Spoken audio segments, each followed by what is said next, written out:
அஸ்ஸலாமு அலைக்கும் வரமத்துல்லாஹி வபரகாத்துஹு. சாலி அலை கூட்டத்தாரிடம் கூறினார், தமூது கூட்டத்தாரே, விலங்கினங்கள் பேசியதும், புலி பேசியதும், மரத்துடைய கோப்புகள் எல்லாம் பாம்பும் தேளுமாய் பேசியதும், பட்சிசாரங்கள் பேசியதும், இறந்த உடல் உயிர் பெற்று எழுந்ததும், இந்த படைப்புகள் எல்லாம் உங்களுக்கு போதாதா? மறுபடியும் என்ன படைப்பை நாடுகிறீர்கள் என்று கேட்டார். அப்போது அவர்கள், நாளைய தினம் எங்களுக்கு பெரிய திருநாள். எங்கள் சாமிகளுக்கு அந்த ஓடக்கரையில் குர்பான் செய்யப் போகிறோம்.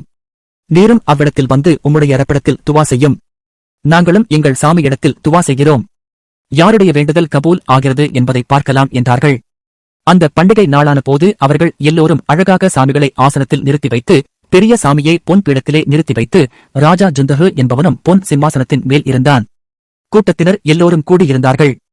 அப்போது ஜிப்ரில் அலை இறங்கி சாலே அலைஹிஸ்ஸலாத்தை சுமந்து கொண்டு ஒரு மலைக்குகையிலே வைத்து, ஆதம் அலையின் ஜிப்பாவை உடுத்தாட்டி ஷீது அலையின் துப்பட்டாவையும் அவர் மேலே பொருத்தி, ஆபிலுடைய செருப்பையும் காலுக்கு போட்டு, இத்ரிஸ் அலையுடைய மோதிரம் கையில் போட்டு, நூ அலையின் வாளையும் அவர் கையில் கொடுத்து, அவரை திரும்ப கொண்டு வந்து மஸ்ஜிதின் வாசலில் இறக்கினார். அல்லாஹ் சுபஹானஹு தஆலா அவருடைய அழகை வடிவையும் அதிகமாக்கினான். பிறகு சாலே அலை உழு செய்து மஸ்ஜிதில் 2 ரக்காத் தொழுது கொண்டு இறைவனிடத்திலே அவர் நாடினதைக் கொண்டு துவா கேட்டுவிட்டு ராஜாவும் கூட்டத்தாரும் இருக்கிற இடத்தில் வந்தார். அங்கே வந்த பொழுது அவருடைய முகத்துடைய ஒளிவினாலும் தெளிவினாலும் கூட்டத்தினர் அவரை அறியாமல் போனார்கள். பிறகு சாலே அலை கூட்டத்தை எல்லாம் முறித்துக் கொண்டு ராஜாவுக்கு முன்னால் சென்று நின்று, தமூதுடைய கூட்டங்களே, நான் உங்களுக்கு ரசூலாக இருக்கிறேன்.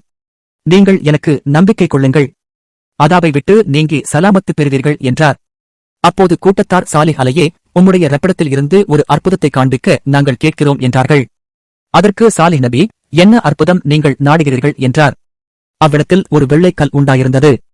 அதை அவர்கள் காட்டி, இந்த கல்லில் இருந்து ஒரு ஒட்டகம் புறப்பட்டு குட்டி போட்டு அந்த குட்டி பால் குடிக்க வேண்டும். அப்படி புறப்பட வைத்தர், ஆனால் நாங்கள் உமக்கு நம்பிக்கை கொள்கிறோம் என்றார்கள்.